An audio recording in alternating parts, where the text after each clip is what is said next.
আসসালামু আলাইকুম, স্বাগত আজকে জাগো টিভিতে। জানিয়ে দেব হাতে থাকা সর্বশেষ আপডেট। ইরানের হাতে আটকা পড়া 11,000 নাবিক উদ্ধারের মহাপরিকল্পনা জাতিসংঘের। ইসলামাবাদ চুক্তি যুক্তরাষ্ট্রের পরাজয়ের ঘোষণা, গালিবাফ। ইরানের প্রেসিডেন্টকে রাজকীয় সংবর্ধনা দিল পাকিস্তানের যুদ্ধবিমান বহর। নিউ ইয়র্ক মেয়র জোহরানের ম্যাজিক, ডেমোক্র্যাটিক প্রাইমারিতে মামদানি শিবিরের বিশাল জয়, ধরাশায়ী হেভিওয়েটরা। নেতানিয়াহুর সাথে সম্পর্ক ছিন্ন করার হুমকি দিলেন ট্রাম্প। ইসরায়েলি কারাগার থেকে মুক্তি পেয়ে জ্ঞান হারান ফিলিস্তিনি আন্দোলন কর্মী।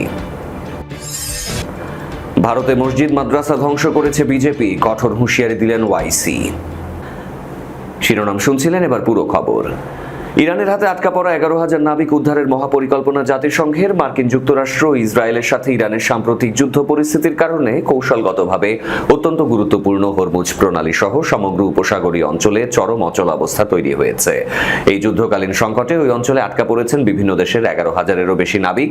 উদ্ভূত পরিস্থিতি মোকাবিলায় এবার বিশ্বের অন্যতম বৃহত্তম উদ্ধার অভিযান পরিচালনার প্রস্তুতি নিচ্ছে জাতিসংঘের আন্তর্জাতিক সামুদ্রিক সংস্থা আইএমওর মহাসচিব আর্সেনিও ডমিঙ্গেজ এক বিবৃতিতে এই বৃহৎ পরিসরের উদ্ধার অভিযানের কথা নিশ্চিত করেছেন।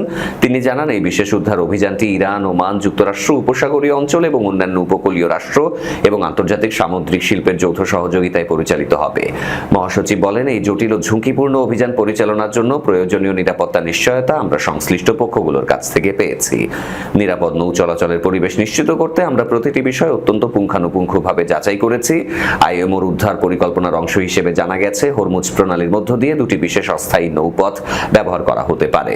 পরবর্তী নির্দেশনার জন্য ঝুঁকিপূর্ণ অঞ্চলে অবস্থানরত জাহাজগুলোর সাথে পৃথকভাবে সার্বক্ষণিক যোগাযোগ রক্ষা করা হচ্ছে। ওমানের নাবিকদের উদ্দেশ্যে আইএমও থেকে জারি করা এক বিশেষ বিজ্ঞপ্তিতে ইতোমধ্যে এই তথ্য জানানো হয়েছে। পরিস্থিতি স্বাভাবিক না হওয়া পর্যন্ত অঞ্চলটিতে থেকে নিরাপদে ছেড়ে যাওয়া জাহাজের সংখ্যার উপর দৈনিক প্রতিবেদন প্রকাশ করবে সংস্থাটি। সংঘাত নিরসনে গত সপ্তাহে একটি অন্তর্বর্তী সমঝোতা স্মারক স্বাক্ষরিত হলেও বিভিন্ন জটিল ইস্যুতে যুক্তরাষ্ট্র ইরানের মধ্যে গভীর মতবিরোধ বহাল রয়েছে। মার্কিন প্রেসিডেন্ট ডোনাল্ড ট্রাম্প সামাজিক যোগাযোগ মাধ্যমে দাবি করেছেন, ইরান ভবিষ্যতে দীর্ঘ সময়ের জন্য সর্বোচ্চ পর্যায়ের পারমাণবিক পরিদর্শনে পুরোপুরি সম্মত হয়েছে এবং এর মাধ্যমে স্বচ্ছতা নিশ্চিত হবে। ইসলামাবাদ চুক্তি যুক্তরাষ্ট্রের পরাজয়ের ঘোষণা, বললেন গালিবাফ। ইরানের পার্লামেন্ট স্পিকার ও যুক্তরাষ্ট্রের সাথে আলোচনায় ইরানি প্রতিনিধি দলের প্রধান মোহাম্মদ বাঘের গালিবাফ বলেছেন, সাম্প্রতিক যুদ্ধের অবসান ঘটাতে স্বাক্ষরিত ইসলামাবাদ সমঝোতার স্মারক এমওইউ মূলত যুক্তরাষ্ট্রের পরাজয়ের ঘোষণা। আজারবাইজানে অনুষ্ঠিত এক সম্মেলনে বক্তব্য দিতে গিয়ে গালিবাফ বলেছেন, ইসলামাবাদ সমঝোতা কোনো চাপ বা জবরদস্তির ফল নয়, বরং এটি সাহসী ইরানি জাতির প্রতিরোধ ও সক্ষমতার ফলাফল। তিনি বলেন, আমাদের জন্য লেবাননের যুদ্ধবিরতি ইরানের যুদ্ধবিরতির মতোই গুরুত্বপূর্ণ এবং আরো গুরুত্বপূর্ণ হলো লেবাননের যুদ্ধের অবসান ইরানের যুদ্ধের অবসানের মতোই জরুরি। গত 14 জুন ইরান ও যুক্তরাষ্ট্র যুদ্ধ শেষ করা নিয়ে যে সমঝোতায় পৌঁছেছে তাতে লেবাননে ইসরায়েলি হামলা বন্ধের বিষয়টিও অন্তর্ভুক্ত করা হয়েছে। গালিবাফ দাবি করেন, যুদ্ধ চলাকালে ইরানের প্রতিরোধ এবং সামরিক সক্ষমতা যুক্তরাষ্ট্রকে সমঝোতার পথে আসতে বাধ্য করেছে। এই কারণে ইসলামাবাদ সমঝোতা স্মারক যুক্তরাষ্ট্রের পরাজয়ের ঘোষণায় পরিণত হয়েছে। তবে যুক্তরাষ্ট্রের পক্ষ থেকে এই মন্তব্যের বিষয়ে তাৎক্ষণিক কোনো প্রতিক্রিয়া পাওয়া যায়নি, সূত্র জানায় এএফপি।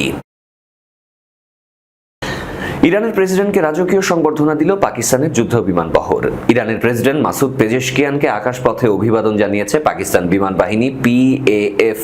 তার বিমান মঙ্গলবার 24 জুন পাকিস্তানের আকাশসীমায় প্রবেশের পরপরই পিএএফ এর একটি বিশেষ এসকর্ট স্কোয়াড্রন তাকে স্বাগত জানায়। পাক সংবাদ মাধ্যম জিও নিউজ জানিয়েছে, ইরানি প্রেসিডেন্টকে সংবর্ধনা দিতে অংশ নেয় 6টি JF-17 থান্ডার ও F-16 যুদ্ধ বিমানের সমন্বয়ে একটি ফরমেশন। সুইজারল্যান্ডে যুক্তরাষ্ট্র ইরানের মধ্যে আলোচনার পর সরাসরি পাকিস্তান সফরে যান পেজেশকিয়ান। 28 ফেব্রুয়ারি যুক্তরাষ্ট্র ইসরায়েল ইরানের উপর হামলা চালানোর পর পেজেশকিয়ানের এটি প্রথম বিদেশ সফর। পরে ইরানি প্রেসিডেন্ট বাহী বিমান পাকিস্তানের মাটিতে অবতরণ করলে পেজেশকিয়ানকে শুভেচ্ছা জানান প্রধানমন্ত্রী শেহবাজ শরীফ।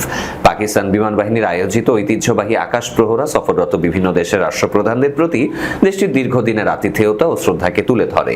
JF-17 থান্ডার এবং F-16 বিমানের অংশগ্রহণ পাকিস্তান বিমান বাহিনীর আধুনিক আভিযানিক সক্ষমতা এবং পেশাদারিত্বরও প্রদর্শন। নিউ ইয়র্ক মেয়র জোহরানের ম্যাজিক ডেমোক্র্যাটিক প্রাইমারিতে মামদানি শিবিরের বিশাল জয়, ধরাশায়ী হেভিওয়েটরা। যুক্তরাষ্ট্রের নিউ ইয়র্ক সিটি ডেমোক্র্যাটিক পার্টির অত্যন্ত গুরুত্বপূর্ণ প্রাইমারি নির্বাচনে বিশাল জয় পেয়েছে সিটি মেয়র জোহরান মামদানির প্রগতিশীল ও ডেমোক্র্যাটিক সোশ্যালিস্ট প্যানেল। এই নির্বাচনে মামদানি সমর্থিত প্রার্থীদের কাছে হেরে গিয়েছেন দলটির দীর্ঘদিনের দুই প্রভাবশালী ও বর্তমান কংগ্রেস সদস্য ইনকম্বোনেন্ট। দেশটির সবচেয়ে বড় শহরে ডেমোক্র্যাটিক সোশ্যালিস্ট ঘরানার রাজনৈতিক শক্তির জন্য এই ফলকে একটি বড় ধরনের শক্তির মহড়া হিসেবে দেখা হচ্ছে। মঙ্গলবার অনুষ্ঠিত এই প্রাইমারি নির্বাচনে সবচেয়ে বড় চমক দেখিয়েছেন দারিলিজা আভিলা শেভালিয়ে। কলাম্বিয়া ইউনিভার্সিটিতে ফিলিস্তিনপন্থী আন্দোলনের অন্যতম সংগঠক এবং ডেমোক্র্যাটিক সোশ্যালিস্ট শেভালিয়ের কাছে পরাজিত হয়েছেন টানা 5 মেয়াদের কংগ্রেস সদস্য ও প্রভাবশালী কংগ্রেশনাল হিস্প্যানিক ককাসের প্রধান আদ্রিয়ানো এসপাইলাত।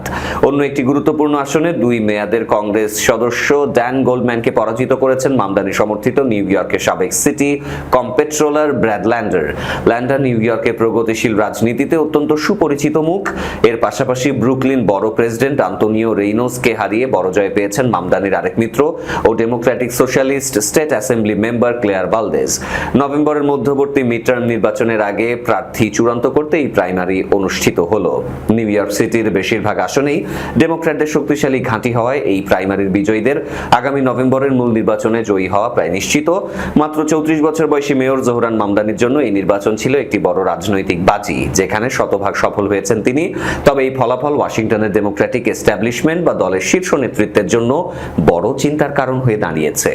প্রতিনিধি পরিষদের ডেমোক্র্যাটিক লিডার হাকিম জেফ্রিস খোদ মামদানির প্রার্থীদের বিরুদ্ধে প্রচারণায় নেমেছিলেন, কিন্তু শেষ পর্যন্ত তার সমর্থিত প্রার্থীরাই হেরে গেছেন। মূলত গাজায় ফিলিস্তিনিদের ওপর ইসরায়েলের চলমান যুদ্ধ এবং সাধারণ মানুষের জীবনযাত্রার ব্যয় সংকটের মতো বড় ইস্যুগুলোকে সামনে রেখেই নির্বাচনী লড়াইতে নেমেছিলেন মামদানির প্যানেল। বিজয়ী প্রার্থীদের নিয়ে আনন্দ উল্লাসে মেতে ওঠেন মেয়র মামদানি। বলেছেন, 1 বছর আগে মেয়র নির্বাচনে আমাদের রাজনৈতিক আন্দোলন শেষ হয়নি, বরং সেটি ছিল শুরু। আজ আমরা দেখিয়ে দিয়েছি যে আমাদের শহর এবং আমাদের দেশের রাজনীতিতে একটি নতুন পথ তৈরি হয়েছে। নেতানিয়াহুর সাথে সম্পর্ক ছিন্ন করার হুমকি ট্রাম্পের। গাজার শান্তি পরিকল্পনা মেনে নেয়ার জন্য ইসরায়েলি প্রধানমন্ত্রী বেনিয়ামিন নেতানিয়াহুকে চাপ দিতে গিয়ে যুক্তরাষ্ট্র ইসরায়েলের ঐতিহাসিক মিত্রতার ডিভোর্স বা সম্পর্ক ছিন্ন করার হুমকি দিয়েছিলেন মার্কিন প্রেসিডেন্ট ডোনাল্ড ট্রাম্প। একই সাথে বর্তমানে বিশ্বের সব ইহুদি নেতানিয়াহুর ওপর মারাত্মক বিরক্ত বলেও দাবি করেন মার্কিন প্রেসিডেন্ট। মার্কিন সংবাদ মাধ্যম দ্য নিউ ইয়র্ক টাইমসের 2 সাংবাদিক ম্যাগি হেভারম্যান ও জনাথন সোয়ানের যৌথভাবে লেখা বই regime change inside the imperial Presidency of Donald Trump 2 শীর্ষ নেতার মধ্যকার এই উত্তপ্ত ফোনালাপের গোপন তথ্যটি ফাঁস করেছে। ব্রিটিশ গণমাধ্যম দ্য ইন্ডিপেন্ডেন্টে প্রকাশিত বইটির সারাংশ অনুযায়ী 2025 সালের সেপ্টেম্বর মাসে এই 2 বিশ্ব নেতার মধ্যে এক উত্তপ্ত বাক্য বিনিময় ঘটেছিল। তখন গাজায় বিশেষ শান্তি পরিকল্পনা মেনে নেয়ার জন্য ইসরায়েলের ওপর তীব্র রাজনৈতিক চাপ সৃষ্টি করছিলেন ট্রাম্প। ওই ফোনালাপের সময় ট্রাম্পের বিশেষ শান্তি দূত স্টিভ উইটকফ ও জামাতা জ্যারেড কুশনারও সশরীরে উপস্থিত ছিলেন। ইসরায়েলি সংবাদ মাধ্যম টাইমস অফ ইসরায়েলের প্রতিবেদনে বলা হয়, ওই সংবেদনশীল ফোনালাপের সময় প্রেসিডেন্ট ট্রাম্প অত্যন্ত কড়া ভাষায় নেতানিয়াহুকে উদ্দেশ্য করে বলেছিলেন যে বিবি, নেতানিয়াহুর ডাকনাম, সবাই তোমার উপর বিরক্ত, সব ইহুদি তোমার উপর বিরক্ত, এমনকি এই ফোনালাপে থাকা 2 ইহুদি কুশনার ও উইটকফ তোমার উপর অসন্তুষ্ট। ইসরায়েলি প্রধানমন্ত্রীকে কড়া হুঁশিয়ারি দিয়ে ট্রাম্প আরো বলেছেন, সবাই তোমাকে ঘৃণা করে, কিন্তু আমি সবসময় তোমার পাশে দাঁড়িয়েছি। চুক্তিটি ইসরায়েলের জন্য অত্যন্ত লাভজনক। এটি গাজার শান্তি পরিকল্পনা প্রত্যাখ্যান করা হলে ওয়াশিংটন ও তেল আভিভের দীর্ঘদিনের ঐতিহাসিক সম্পর্ককে চিরধরে ফাটল ধরাবে বা ডিভোর্স ঘটবে। ইসরায়েলি কারাগার থেকে মুক্তি পেয়ে জ্ঞান হারান ফিলিস্তিনি আন্দোলন কর্মী। অভিযোগ বা বিচার ছাড়াই 2.5 বছরেরও বেশি সময় ধরে আটক থাকার পর এক ফিলিস্তিনি আন্দোলন কর্মী ইসরায়েলি কারাগার থেকে মুক্তি পেয়েছেন। অনলাইনে শেয়ার করা ভিডিও ফুটেজে দেখা যায়, মুক্তির কিছুক্ষণ পরই আব্দুল্লাহ সাতাত নামের ওই ফিলিস্তিনি জ্ঞান হারিয়ে ফেলেন। আন্দোলন কর্মীরা ইসরায়েলি কর্তৃপক্ষের বিরুদ্ধে সাতাতকে নির্যাতন ও অনাহারে রাখার অভিযোগ করেছেন। কারাগার থেকে বের হওয়ার সময় তাকে শীর্ণ ও দিশেহারা দেখাচ্ছিল। গত মাসে অ্যামনেস্টি ইন্টারন্যাশনাল অভিযোগ বা বিচার ছাড়াই ফিলিস্তিনিদের প্রশাসনিক আটকাদেশ বন্দী করার ইসরায়েলের দীর্ঘ ইতিহাসের নিন্দা জানিয়েছে। সংস্থাটি বলেছে, ওই নীতিটি তাদের ভাষায় বর্ণ বৈষম্যমূলক ব্যবস্থার একটি মূল উপাদান। অ্যামনেস্টির তথ্য মতে বর্তমানে 9,000-এরও বেশি ফিলিস্তিনি পুরুষ, নারী ও শিশু ইসরায়েলি কারাগারে বন্দী রয়েছে। চলতি মাসের শুরুতে প্রকাশিত একটি অনুসন্ধানে আল জাজিরা ফিলিস্তিনি বন্দীদের ওপর যৌন সহিংসতা, নির্যাতন ও অবমাননার ঘটনা নথিভুক্ত করেছে। এই অনুসন্ধানে বেঁচে যাওয়া ব্যক্তিদের সাক্ষ্য এতে অন্তর্ভুক্ত ছিল। ভারতে মসজিদ মাদ্রাসা ধ্বংস করেছে বিজেপি, কঠোর হুঁশিয়ারি দিলেন ওয়াইসি। ভারতে রাজস্থানের সীমান্ত ঘেঁষা বিভিন্ন এলাকায় মসজিদ, মাদ্রাসা, দরগা সহ মুসলিম সম্প্রদায়ের ধর্মীয় স্থাপনা ধ্বংস অপসারণের ঘটনা বন্ধে কেন্দ্রীয় স্বরাষ্ট্রমন্ত্রী অমিত শাহ সরাসরি হস্তক্ষেপ কামনা করেছেন অল ইন্ডিয়া মজলিস ইত্তেহাদুল মুসলিমিন প্রধান এবং হায়দ্রাবাদের সংসদ সদস্য আসাদুদ্দিন ওয়াইসি। সামাজিক যোগাযোগ মাধ্যম এক্সে এক বার্তায় ওয়াইসি অভিযোগ করেন, রাজস্থানের সীমান্তবর্তী কয়েকটি জেলায় প্রশাসন পরিকল্পিতভাবে মুসলিমদের ধর্মীয় স্থাপনাগুলোকে উচ্ছেদের লক্ষ্যবস্তুতে পরিণত করেছে। এআইএমআইএম এর বিকানের জেলা সভাপতি শফি জামিল কাশ্মীর তথ্য উল্লেখ করে তিনি জানিয়েছেন, বিকানেরে 4টি এবং ফলৌদি, জয়সালমের ও বারোমের এলাকায় আরও 9টি মসজিদ ও দরগা ইতোমধ্যে ভেঙে ফেলা হয়েছে। পাশাপাশি শতাধিক ধর্মীয় স্থাপনার বিরুদ্ধে উচ্ছেদের নোটিশ জারি করা হয়েছে বলেও দাবি করেন তিনি। ওয়াইসির ভাষ্য অনুযায়ী জাতীয় নিরাপত্তার বিষয়টি সামনে এনে এসব অভিযান পরিচালনা করা হচ্ছে। তিনি বলেন, প্রথমে প্রশাসনের পক্ষ থেকে দাবি করা হয়েছিল যে স্থাপনাগুলো চারণভূমির ওপর নির্মিত, তবে স্থানীয়রা প্রয়োজনীয় কাগজপত্র দেখানোর পর অনুমোদন ও নথিগত জটিলতার বিষয়টি সামনে আনা হয়। কেন্দ্রীয় স্বরাষ্ট্রমন্ত্রী অমিত শাহর প্রতি আহ্বান জানিয়ে ওয়াইসি বলেন, এই উচ্ছেদ কার্যক্রম বৈষম্যমূলক, উদ্দেশ্য প্রণোদিত এবং আইনসম্মত নয়। তাই অবিলম্বে এই ধরনের অভিযান বন্ধে প্রয়োজনীয় ব্যবস্থা নেওয়া উচিত। তবে বিষয়টি নিয়ে রাজস্থান রাজ্য সরকার কিংবা কেন্দ্রীয় স্বরাষ্ট্র মন্ত্রণালয়ের পক্ষ থেকে এখনো কোনো আনুষ্ঠানিক বক্তব্য পাওয়া যায়নি। এরই সাথে শেষ করব জাগো টিভির এখনকার আয়োজন। শেষ করার আগে শিরোনামগুলো আরো একবার।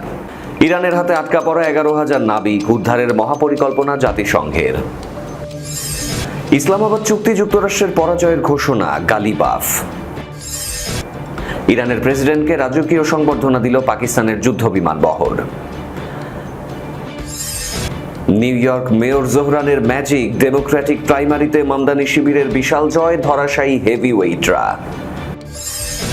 নেতানিয়াহুর সাথে সম্পর্ক ছিন্ন করার হুমকি দিলেন ট্রাম্প। ইসরায়েলি কারাগার থেকে মুক্তি পেয়ে জ্ঞান হারান ফিলিস্তিনি আন্দোলন কর্মী। ভারতে মসজিদ মাদ্রাসা ধ্বংস করেছে বিজেপি, কঠোর হুঁশিয়ারি দিলেন ওয়াইসি।